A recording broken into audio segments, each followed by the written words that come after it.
Hi everyone, this is the last video for the week, and here we are going to discuss how you can systematically introduce your students to the virtual learning environment. Remember, the virtual learning environment is an online learning platform that allows you to manage your course and make learning resources available to your students. So, let us see how you can achieve this in a blended learning setting. Alright, let us look at our last topic for the week, which is introducing students to the virtual learning environment. And this is quite important because it's practically impossible for you to plan and execute blended learning without virtual learning environment.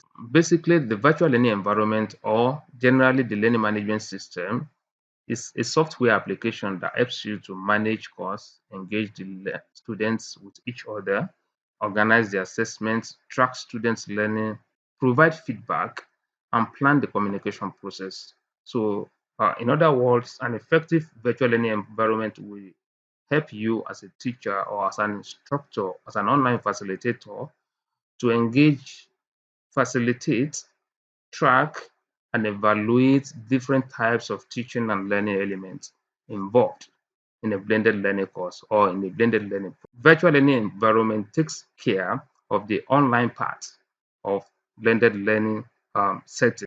Now, before we go further, let's quickly look at the characteristics of a virtual learning environment. One, it provides learner-centric tools and collaborative learning environments to empower teaching and learning. Okay, now it makes learning to be learner-centered. All the tools and functionalities on virtual learning environments are there to ensure that learners take full control of their learning process and become active participants in the teaching learning process. So the tools there will make the students to be co-constructor of knowledge, and the professor here will be an instructor and a moderator. It's not going to dominate the entire instructional process, but will rely on the materials here and the tools that will be placed on the student dashboard. Students will now visit the virtual learning environment to download learning resources and learn at their own pace. Okay, so that's what makes virtual learning environment a learner-centric platform. VLEs have a user management system where categories of users are classified. So we have students, we have managers, non-editing teachers, and so on. Now, VLE allows students to communicate in a discussion forum and interact with others. That is quite important. That is an integral component of virtual learning environments. Now, to cater for different learning styles, VLE allows for integration of multimedia resources. On the course page, you can integrate, you can embed different learning resources. You can put videos, put audio, upload pictures, PowerPoint, text, and many other things there. So multimedia resources are allowed on the virtual learning environment. So when students get to their course page, they will be able to download these resources and learn. Grading and assessment tools are also available. On your virtual learning environment, you can grade, you can assess your students. We have gradebook in Moodle, then you can assess your students accordingly. Now, also, the virtual learning environment is flexible enough to accommodate other software through plugins. For instance, in Moodle, you can bring in different software, to ensure that you are able to manage your course effectively and interact with your students. Then tracking tools are also available to monitor students' learning. So these are the characteristics of virtual learning environment. And let's quickly look at the considerations and ways to engage learners on VLE. Now, the facilitator needs to consider the nature of the content.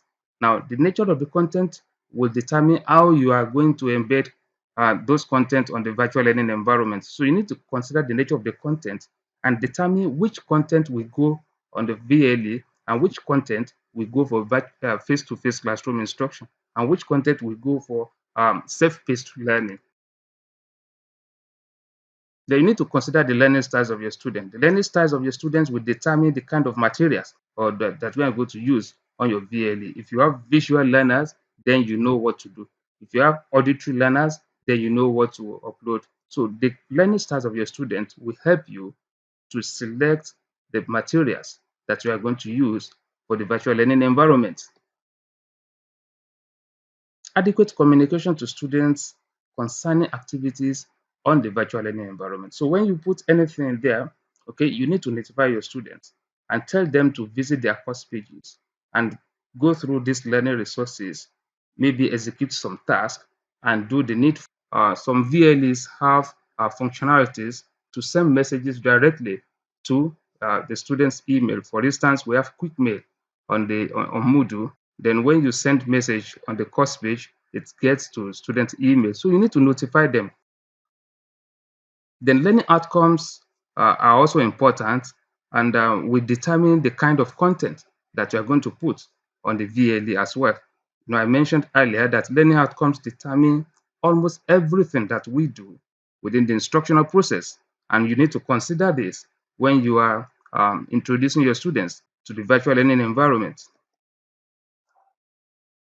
But more importantly, you need to give adequate information on the course page concerning learning resources that you are uploading there. So when you are giving students any learning resource on the course page, they need to give them information, what the text or what the resource is all about, how long will it take them to go through the resource. So let me go to my course page and show you how you can provide adequate information on the course page for your students concerning these learning resources. Now, this is my course page. And what it means is that this is the class for this course. This is what it means. This is the virtual class for this course. This is one of my courses.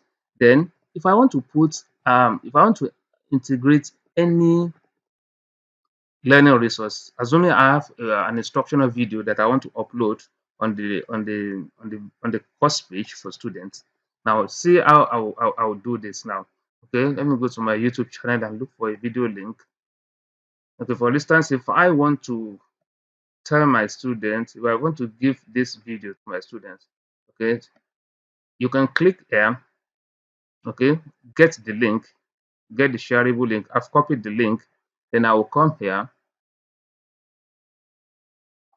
Okay, this is the course. Now, the first thing you do, this is the page, okay, and you have everything here.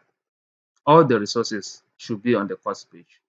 You can see instructional video for lesson 1, the instructional video. All these are instructional video.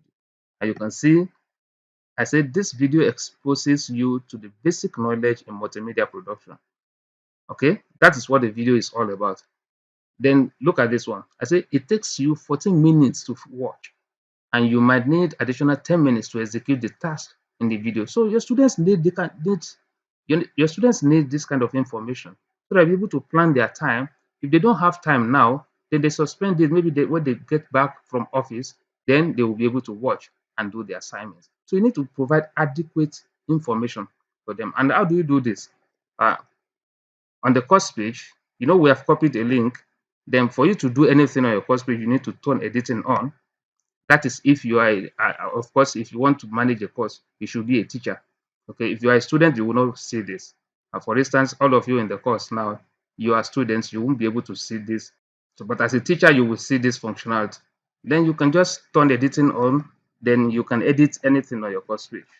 You will see these pencil-like icons in front of all the frames here, meaning that you can edit.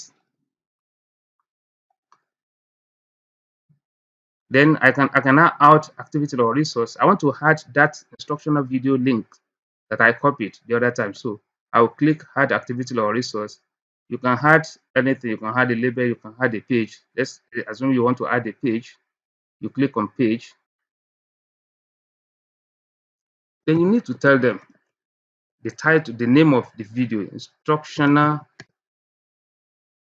video on script writing. They need to know what the video is all about.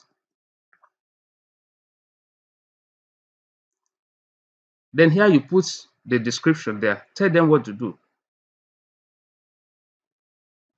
Then after this, you scroll down and click on save and return to course. So you can see the instructions are here. Okay, they have the full information about what the video is all about and what they need to do, the time it will take them. I say it takes you about 14 minutes to watch the video, an additional 10 minutes to execute the task. So these are the things you need to include on the course page for your students when you are putting any resource. So these are the things you need to consider and the ways you can engage your learners on the virtual learning environment. So thank you for watching. I'll see you next time.